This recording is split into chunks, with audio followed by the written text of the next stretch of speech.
I think I was almost kidnapped trying to buy a PlayStation 5.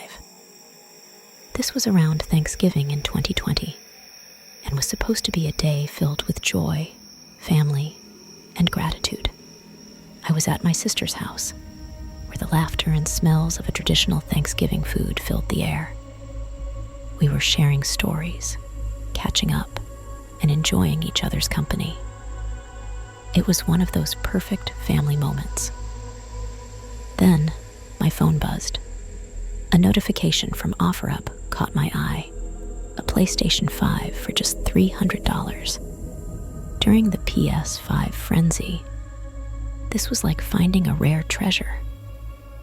My son had been dreaming of this console, and I couldn't pass up the chance to make his Christmas wish come true.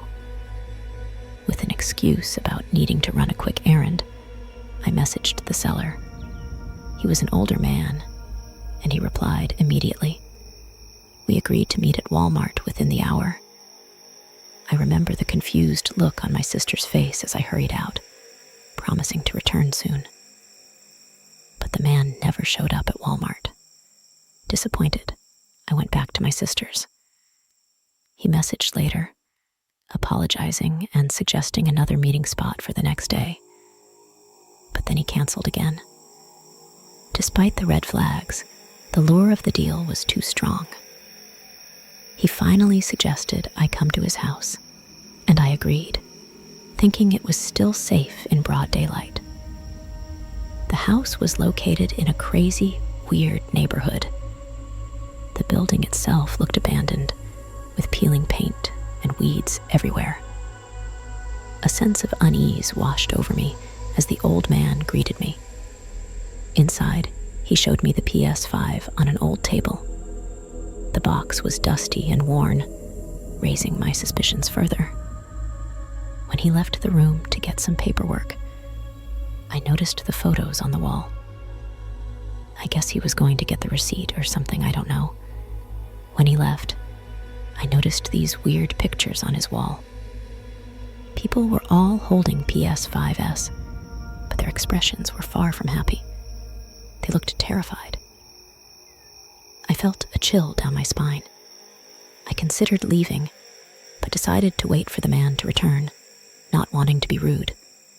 But I was desperate. He then led me to a small room to demonstrate the console worked. As he fumbled with the cables, a sound caught my attention. Footsteps in the hallway. He had said he lived alone, but someone else was definitely in the house.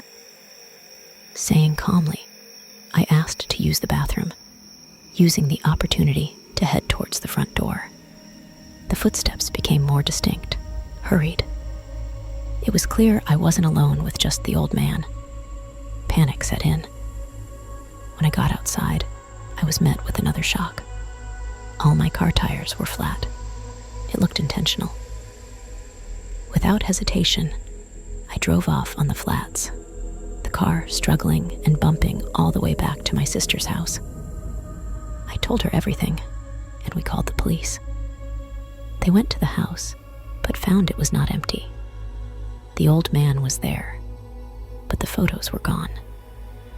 He hadn't technically done anything illegal, so they couldn't arrest him.